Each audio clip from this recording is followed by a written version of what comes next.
फलाहार, उपवास और आंत्र शोधन स्वस्थ पेट का आधार। पाचन प्रणाली किसकी कितनी अच्छी है। कहते पेट जिसका ठीक है वो बिल्कुल ठीक है, पेट सही तो सब कुछ सही। तो पाचन प्रणाली आजकल लोगों की ठीक क्यों नहीं है। छोटे छोटे बच्चों को देख रहा हूँ। अभी मैंने देखा एक छोटी बच्ची आई, बड़े लोग थई हैं, तो छोटे बच्चों में क्या हो रहा है, उनको कॉन्स्टिपेशन हो रहा है। पढ़ने वाले बच्चों को अक्सर देखता हूँ, सुबह नहीं जाते हैं शौच के लिए, दोपहर में जाते हैं, शाम को जाते हैं, कई बार एक एक दिन का गैप कर देते हैं, जाते नहीं। तो जाते नहीं, वो जानते नहीं, घर में माता पिता भी वैसे, वो भी नहीं जानते। तो आज का विषय इसलिए लिया है फलाहार। वो फलाहार नहीं कर रहे हैं, वो खा रहे हैं पिज्जा, बर्गर, बिस्किट, ब्रेड, ऐसी चीजों का सेवन ज्यादा कर रहे हैं। चीजें अच्छी भी लगती हैं, ऐसी चीजें उसमें डाली जाती हैं, सभी को अच्छी लगती है। तो फलों में कल से मैं बात कर रहा हूँ, बेल की बात कही थी। बेल, पपीता, अमरूद, सेब और भी जितने फल हैं, जामुन है तो जामुन, जो भी फल है सब में एंटीऑक्सीडेंट होते हैं, फाइबर होता है। अगर पहले से ही फलाहार करते रहे और निश्चित समय पर शौच के लिए जाते रहें, क्योंकि हमारी आंतें होती हैं ये रिफ्लेक्स क्रियाएं, रिफ्लेक्स कहा जाता है, रिफ्लेक्स क्रिया होती है। ये हमारी आदत पर निर्भर करती है कि हमने अगर आदत डाल ली कि सुबह शाम 2 बार शौच के लिए जाना है, तो सुबह और शाम दोनों समय वो अपने निश्चित समय पर मलक्रिया होती रहेगी। लेकिन जब आहार विहार, स्ट्रीट फूड ले रहे हैं, जंक फूड ले रहे हैं, फास्ट फूड ले रहे हैं, तो उसमें क्या होगा, आंत निष्क्रिय हो जाती है। आंत निष्क्रिय होती है इस आहार से जिसमें फाइबर नहीं होता है, आंत मल को निकालने में असमर्थ हो गई।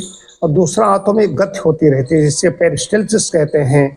जब वो कोई भी व्यक्ति लंबे समय तक बैठा रहता है, दीर्घ काल तक व्यायाम नहीं करता, मूवमेंट होता नहीं है, तो आंतों की गति स्लो होने लगती है, आंतें मल को बाहर नहीं खिंच पाती, बाहर नहीं निकाल पाती। ऐसे केस हमारे पास आते हैं, एक एक हफ्ते तक, आश्चर्य होगा आपको, एक एक हफ्ते तक क्लियर मोशन नहीं होता, फिर उनके दर्द होता है, फिर जाते हैं। अभी भी एक छोटी सी बच्ची को कह दिया कि भर्ती करनी पड़ेगी, हमारे पास हमने बुलाया, हमने देखा, हमने कहा नहीं भर्ती करने की आवश्यकता नहीं, इसका सिर्फ वही कारण था, उससे ऐसा हो जाएगा, उससे उसको गैस बन गई, गैस से उसको दर्द हो गया।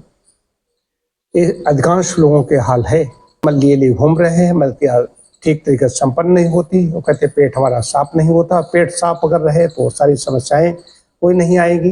अगर कोई समस्या उत्पन्न हो गई है तो सबसे पहले पेट की सफाई की ओर ध्यान देना होगा। पेट साफ रोग साफ, पेट साफ अच्छा स्वास्थ्य, ये सिद्धांत है। तो उपवास इसमें करना है। उपवास का मतलब है रसाहार कर सकते हैं, फलाहार कर सकते हैं, और ज़्यादा समस्या है तो उपवास कर लेंगे। उपवास मतलब ये नहीं कई दिनों के लिए कहा जा रहा है, एक दिन का कर लें, या एक नहीं कर सकते तो आंशिक करें, एक समय का करें। सुबह का नाश्ता छोड़ा, रात का भोजन छोड़ा, या दोपहर छोड़ा, ये भी किया जा सकता है। हर एक की प्रकृति और उम्र और वयबल आदि देख करके हम लोग बताते हैं कैसे क्या करना है। तो ऊपर एक पाचन प्रणाली को आराम मिलनी शुरू हो जाती है, इसको आराम मिली, अंदर जो संचित बल है आंत, तो आंत उसको फिर बाहर निकालने की कोशिश करती है, लेकिन वो निकालने में असमर्थ है।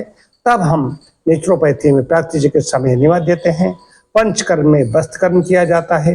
वस्त्र कर्म में भी 2 तरीके से किया जाता है, उसमें स्नेह देना है या क्या देना है, तो चिकित्सक तय करता है कि पूर्ण कोष्ठी है, मध्य कोष्ठी है, ठीक उसका, या बिल्कुल निम्न दर्जे का कोष्ठी है, तो उसको ध्यान में रख करके हम लोग चिकित्सा तय करते हैं। इसके साथ साथ में पेट की हम सेक भी देते हैं।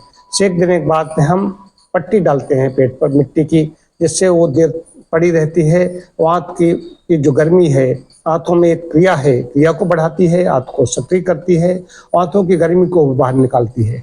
उसके बाद में हम वस्त्रकर्म करते हैं, उससे आंतों का संशोधन हो जाता है। इसको कहा जाता है आंत्र शोधन। आंत्र शोधन इसमें बहुत आवश्यक है। आंत्र शोधन के बारे में लोग जानते नहीं है, शोधन शब्द से सुना ही नहीं है। शुद्ध आंत की सफाई करना, तो पहले आंतों को ऐसा बनाना जो मल को बाहर फेंक सकें, और उसके साथ साथ में सफाई भी करना बहुत आवश्यक है। उधर रेशेदार आहार जाएगा, फिर अन्न भी देखेंगे देंगे तो उसमें भी फाइबर फाइबर ज़्यादा होना चाहिए, वैसी चीज़ें हम देंगे, फाइबरस चीज़ें देंगे। आटा भी होगा उसमें, गेहूँ, जौ तो मैं ज़रूरी बता देता हूँ, जौ का आटा उसमें मिलाइए और पूरा जौ मिलाइए। आटा 1 घंटे पहले गूँथ करके रख दीजिए, तो ये रेशा अंदर जाता है, ये शरीर पचाता नहीं है, हमारे आते इसको नहीं पचाती। ये अंदर जाकर के मलक्रिया को बहुत अच्छे तरीके से संपन्न करता है। मलक्रिया ऐसी संपन्न होनी चाहिए कि जैसे हम ध्यान करके उठते हैं, आनंद आ जाए।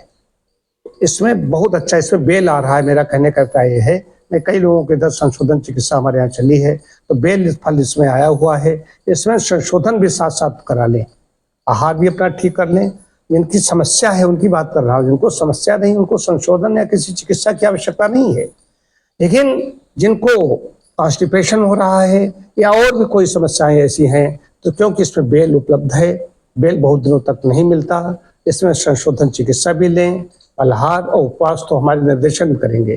तो मुझे आपको ये बात बतानी थी कि बेल जब तक मिले तब तक आंत का संशोधन सभी को कराना चाहिए। मैंने भी 1 सप्ताह तक किया, अपना संशोधन किया, क्या आवश्यकता थी। लेकिन साल में 6 महीने में तो करना ही करना चाहिए। लेकिन जो समस्याग्रस्त हैं उन्हें पता नहीं, इधर उधर दौड़ते रहते हैं, तो आंतों का शोधन कराएंगे, जो संचित मल है बाहर निकल जाएगा और आप स्वस्थ हो जाएंगे।